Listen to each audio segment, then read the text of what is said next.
এতিয়া কি হয় আচলতে বাতৰিটো দেখি পেলাই ময়ো অলপ আচৰিত হৈছোঁ কাৰণ মোৰ তেনেকুৱা ধৰণৰ কোনো পৰিকল্পনা নাই অন্ততঃ এতিয়া বৰ্তমান সময়ততো নাই আৰু মই আপোনাক ক'ব বিচাৰোঁ যে মই আপোনাৰ দেউতাৰ লগত আগৰ পৰাই মাজে সময়ে মই ৰাইজৰ যদি কিবা বিপদ হয় মই ৰাইজৰ মাজলৈ যাওঁ সেইটো মই কোনো কিবা স্বাৰ্থসিদ্ধিৰ কাৰণে বা ৰাজনীতিক কাৰণত নাযাওঁ মই যাওঁ মই তেখেতসকলক ভাল পাওঁ আৰু তেখেতসকলে খুমটাৰ এজন এজন লোকে আমাৰ পৰিয়ালৰ মানুহখিনিক যিদৰে মৰম কৰে বা যিদৰে আঁকোৱালি লৈছে সেই হকে তেখেতসকলো আমাৰ পৰিয়ালৰে একোজন সদস্যৰ দৰে হৈ পৰিছে আৰু মই বানপানীৰ সময়তো বানপীড়িত লোকসকলৰ মাজলৈ গৈছিলোঁ তেখেতসকলৰ মাজত গৈ তেখেতসকলৰ লগতে মিলি এসাঁজ খানা বনাই খানা খোৱাৰ আনন্দ লৈছিলোঁ আৰু সেই সময়তে দুই এখন ফটো ভাইৰেল হৈছিলে আৰু মই বোধ কৰোঁ যে সেই সময়ত যি ৰাজনৈতিক পৰিৱেশ আছিলে সেই ৰাজনৈতিক পৰিৱেশৰ কাৰণে হয়তো দুই এটা নিউজ চেনেলে মানে মোৰ কিবা ৰাজনৈতিক মনোবাঞ্ছাৰ কাৰণে মই এইখিনি কৰি আছোঁ বা কিবা কৰি আছোঁ বুলি অনুমান কৰি পেলাই হয়তো তেনেধৰণৰ বাতৰি পৰিৱেশন কৰিলে আৰু মই বোধ কৰোঁ যে সেই বাতৰিটো একো মানে 100% শুদ্ধ নহয় বা কোনো যুক্তি নাই বুলি মই ভাবোঁ ভৱিষ্যতলৈ ৰাজনীতিলৈ অহাৰ পৰিকল্পনা আছে নে সেইটোতো এতিয়া ক'ব নোৱাৰি মই সেইটো কাৰণে কৈছোঁ 100% সত্য নহয় বুলি মানে 100% সত্য হ'বও পাৰে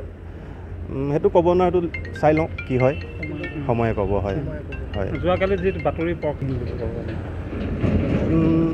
এতিয়াতো মোৰ মতেতো ভিত্তিহীনে হয় কিয়নো মই কোনো ধৰণৰ তেনেকুৱা মন্তব্য কৰা নাই আপোনাৰ পৰা তেনেকুৱা ভৱিষ্যতলৈ ৰাজনীতিলৈ অহাৰ সম্ভাৱনা আছে ধৰক ৰাজনীতি বুলি নহয় সমাজ সেৱাৰ কামততো মই প্ৰায় ঘূৰি ফুৰাই হয় দেউতাৰ লগত ঘূৰি ফুৰা হয় সেইটো মই ৰাজনীতি বুলি নকওঁ আৰু পিছত যদি কিবা কাৰণত হ'ব পাৰে এইটো চাই লওঁ সেইটো ডেষ্টিনিয়ে ক'ব আপোনাক দেউতাই কি কয় কেনেধৰণে কয় দেউতাই মোক একো ক'বই নালাগে আমি সৰুৰ পৰা তেনেধৰণেই ডাঙৰ হৈছোঁ আমি বেলেগক সহায় কৰা বা বেলেগৰ কাৰণে কিবা কৰা মানে আমি সেইখিনি দেখিয়ে ডাঙৰ হৈছোঁ আমাৰ ককা হওক বৰ্তা খুৰা সকলো দেখি আমি তেনেকৈ ডাঙৰ হৈছোঁ দেউতাই ক'বলৈ একো দৰকাৰ নাই আমি নিজৰ কাৰণে সক্ৰিয় ৰাজনীতিলৈ অহাৰ কথা কয় নে কেতিয়াবা নাই তেনেধৰণে একো কোৱা নাই মানে যিহেতু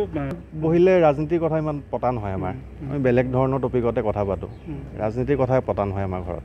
কৰিছিলোঁ হয় ৰাইজৰ কাম কৰি ভাল হয় সেইটো মই ক'লোঁ আমি তেনেকৈ ডাঙৰ হৈছোঁ ৰাইজৰ হকে কিবা কাম কৰাৰ কাৰণে ডাঙৰ হৈছোঁ হয় কিন্তু এতিয়া ৰাজনীতিৰ পথাৰলৈ অহাৰ কথা ভবা নাই তেনেকৈ ভবা নাই নিপকোৰ কেছটো এতিয়া কি হৈ আছে স্থিতি আমি ডিষ্ট্ৰিক্ট কোৰ্টত যুঁজিলোঁ এতিয়া সেই কেছটো আপোনাৰ হাই কোৰ্টলৈ গৈছে তাত হাই কোৰ্টত এতিয়া ৰিজাল্ট আহিবলৈ অকণ টাইম আছে আৰু কেইটামান শুনানি বাকী আছে তাৰপিছত দেখা যাব কি ৰিজাল্ট দিয়ে পজিটিভে হ'ব বুলি ভাবিছোঁ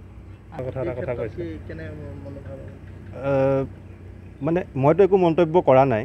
কিন্তু এনেকুৱা নহয় যে মানে মোৰ যদি দেউতা বিধায়ক হয় বিজেপি দলত আছে ময়ো বিজেপি দলতে যাম সেইটো নহয় চবৰে আইডিঅ'লজি বেলেগ হ'ব পাৰে কিন্তু মই একো মন্তব্য কৰা নাই যেতিয়া সেইটোৰ ওপৰত সেইটো